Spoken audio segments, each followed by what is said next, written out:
এখানে ১ নম্বর প্রশ্নটি হচ্ছে, যে পরিমাণ খাদ্য ২০০ জন লোকের ২০ সপ্তাহ চলে, এ পরিমাণ খাদ্য কতজন লোকের ৮ সপ্তাহ চলবে?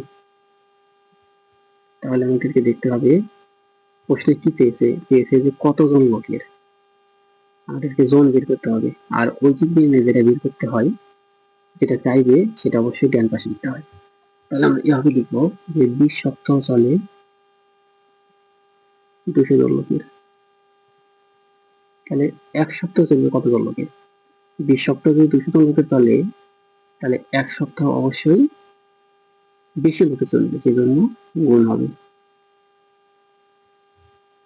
আর ৮ সপ্তাহ চলবে কতজন লোকের? ১ সপ্তাহে যেটা চলবে সেটা যদি আমরা ৮ সপ্তাহ নিয়ে যেতে চাই, তাহলে অবশ্যই এখানে কম লাগবে, সেজন্য ভাগ। কাটাকাটি করলে ৪ দিয়ে কাটলে হচ্ছে ৪ দুগুণ ৮, ৪ দিয়ে কাটলে ৪ আর ৫ ২০, এটা যদি ২ দিয়ে কাটি ১০০, তাহলে ৫ দিয়ে ১০০ গুণ করলে হচ্ছে ৫০০, অর্থাৎ ৫০০ জন। এটা অ্যান্সার হবে ৫০০ জন।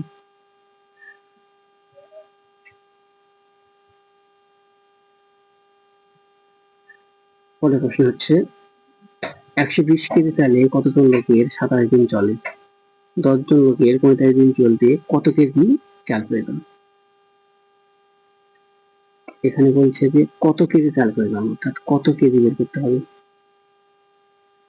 তাহলে আমরা এটা ডান পাশে লিখবো। আর এখানে আরেকটা বিষয়, এখানেও ১০ আছে, এখানেও ১০ আছে। ঐকিক নিয়মে একই প্রশ্নে যদি একই সংখ্যা দুইবার থাকে, তাহলে সেটার কোনো কাজ করতে হয় না। এখানে ১০ এর কোনো কাজ করতে হবে না। তাহলে আমরা বাকিগুলোর কাজ করি। যেহেতু চাল বের করতে হবে কত কেজি, সেটি কেজিটা আমরা ডান পাশে লিখবো। তাহলে ২৭ দিন চলতে প্রয়োজন হচ্ছে ১২০ কেজি।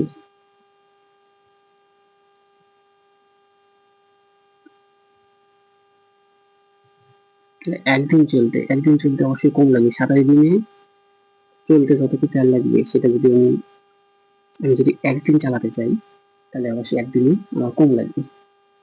কম লাগলে হবে ভাগ। আর যদি সেটা ৪৫ দিন চালাতে চাই, তাহলে কত লাগবে? বেশি লাগবে ৪৫ দিন চালাতে চাইলে, সেজন্য ৪৫টা গুণ হবে। এখন আমি যদি কাটাকাটি করি, এখানে ৩ দিয়ে কাটলে হচ্ছে ৩ নং ২৭, এখানে ৩ দিয়ে কাটলে ৩ ৪ ১২, ০, আর ৯ দিয়ে করে সে কাটলে ৫ নং ৪৫, এবং ৫ দিয়ে ৪০ গুণ করলে হচ্ছে ৪ ৫ ২০, একটা ০ থাকে ০, ২০০, অর্থাৎ ২০০ কেজি।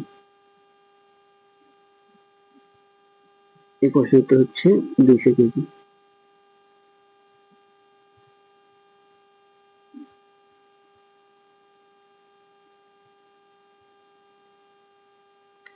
পরের প্রশ্ন হচ্ছে, ৫ জন লোকের ১৫ কেজি চাল লাগলে ১৫ জন লোকের কত কেজি চাল লাগবে? কত কেজি, এখানেও কত কেজি বের করতে হবে। তাহলে আমরা লিখবো ৫ জন লোকের লাগে ১৫ কেজি।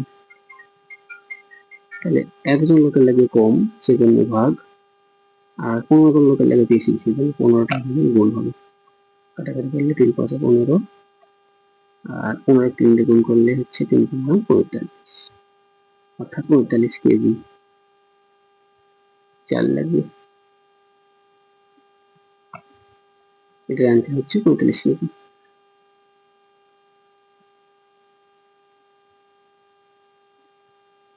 পরের প্রশ্ন হচ্ছে, একটি ছাত্রাবাসে ২০০ জন ছাত্রের ২৫ দিনের খাদ্য মজুত আছে। ওই পরিমাণ খাদ্য ২৫ জন লোকের কতদিন চলবে? কতদিন? তাহলে প্রশ্ন চেয়েছে কতদিন, দিন চেয়েছে, তাহলে দিনটা অবশ্যই ডান পাশে লিখবো। তাহলে ৫০ জন লোকের চলে ১৫ দিন। তাহলে একজন লোকের ৫০ জন লোকের যদি 15 দিন চলে, অর্থাৎ যে খাবার 50 জন লোক 15 দিনে খায়, সে খাবারটা যদি আমি একদিনে খেতে চাই, একজন লোককে দিয়ে যদি আমি খাওয়াই, তাহলে অবশ্যই একজন লোক বেশি দিন লাগবে খেতে, সেজন্য এখানে গুণ হবে। আর সে খাবারটা যদি 25 জন লোকে খায়, এই যে 25 জন লোক যদি খায়, তাহলে 25 জন লোকে অবশ্যই কম দিন যাবে, সেই জন্য 25টা নিতে ভালো হবে। তাহলে আমরা কাটাকাটি করি, এখানে 25 হবে, তাহলে 25 দুগুণ হচ্ছে 50, আর 2 দিয়ে 15 গুণ করলে 15 দুগুণা 30, অর্থাৎ 30 দিন, 30 দিন চলবে।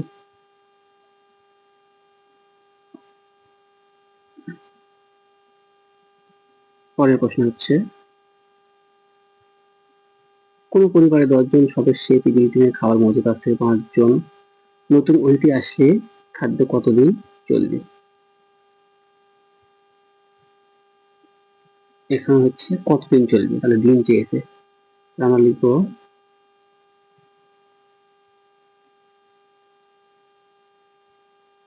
10 জন লোকের চলে 30 দিন। 10 জন লোক যে খাবার 30 দিনে খায়, সে খাবার যদি একজনকে খেতে দিই, একজন লোক কিন্তু 30 দিন আর খেতে পারবে না, একজন লোকের বেশি দিন লাগবে, সেজন্য এখানে গুণ হয়ে যাবে, গুণ হচ্ছে 10। আর সেই খাবারটা যদি আবার 5 জন নতুন অতিথি আসে, তাহলে আগে ছিল কত, আগে ছিল 10 জন, আবার নতুন অতিথি আসছে 5 জন, তাহলে মোট হলো 15 জন। তাহলে 15 জনের 15 জন যদি খায়, তাহলে অবশ্যই দিনটা কম লাগবে, সেজন্য এটা 15টা ভাগ হবে। তাহলে এখন আমরা কাটাকাটি করি, 15 দুগুণ 30, আর 10 দুগুণ হচ্ছে 20, অর্থাৎ 20 দিন।